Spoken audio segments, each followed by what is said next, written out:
What's up, gamers? A new year has arrived, and this month's game recommendations are here as usual. Since there are many game ports or remakes this month, this video will bypass those and focus on true, new titles. Without further ado, let's take a look.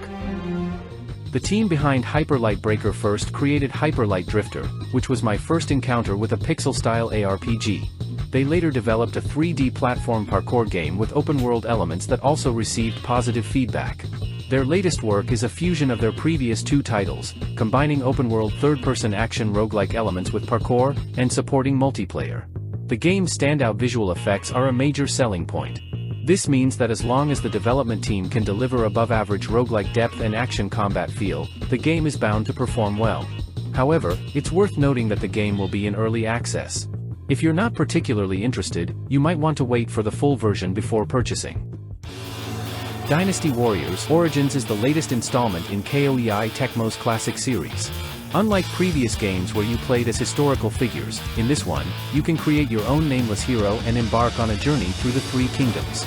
The storyline is set between the Yellow Turban Rebellion and the Battle of Red Cliffs, meaning you'll encounter classic characters like Zhang Jiao and Guan Yu, fighting alongside them and experiencing multiple endings. The game features a rich variety of weapons with corresponding unique action modules, which can be customized and upgraded, and switched on the battlefield at any time. Additionally, the military combat gameplay has been upgraded, allowing you to command soldiers with instructions to change the balance of power on the battlefield. Overall, it's quite a test of players' ability to adapt in battlefield situations. Fans of the Three Kingdoms can buy it without hesitation. Since the release of Vampire Survivors, the surge of similar survivor-like games has lasted for at least 3 years, and to this day, many new ones continue to emerge, with competition becoming increasingly fierce. What sets Jotunnslayer apart is its Diablo 4-like graphics and cool skill effects, making it ideal for casual relaxation. However, this game also suffers from the common issue of its genre, a lack of build depth. It's addictive at first but not very enduring. We can only hope for future updates.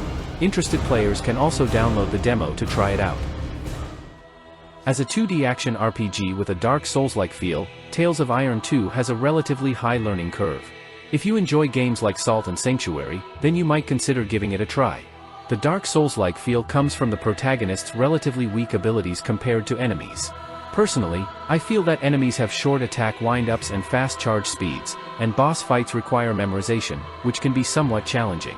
It's worth mentioning that the game's composition is similar to Hollow Knight, with near, mid, and far layers, creating a strong sense of depth. The color palette is also well coordinated and unified.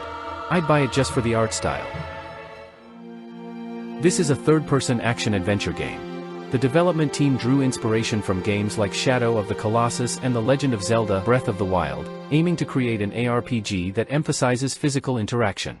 The core gameplay revolves around using ice, fire, and gravity to interact with the environment and defeat large giants wandering the map. From the game's trailer, the gravity element can compress interactable objects into balls or create black holes to gather enemies. The ice element can create ice bridges out of thin air or freeze specific parts of enemies. For a game like this, my only hope is that the price isn't too high. What initially attracted me to this game was its textured art style, which beautifully captures the darkness and mystery of an 18th century Spanish monastery. It made me curious about the development team's background. Well, it's no wonder it's you guys. As a real-time tactical stealth game, players take on the role of a prisoner held in the monastery, enduring cruel punishments and inner despair while seeking opportunities to uncover its secrets and escape. Each prisoner has their own skills and resources, and there's also a sanity system.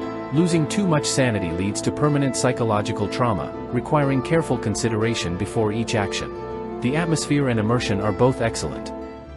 Great, a new Sniper Elite game is finally here. This time, the story takes place in Nazi-occupied France during World War II.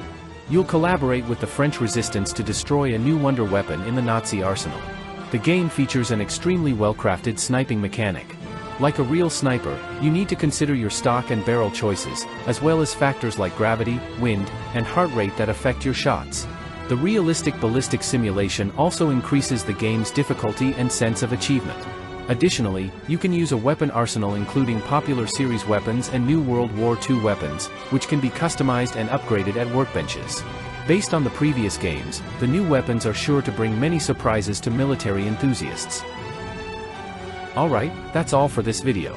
Although many great games are releasing in the latter half of January, it gives me time to catch up on a few games I got during the winter sale.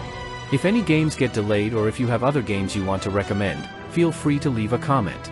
See you in the next video.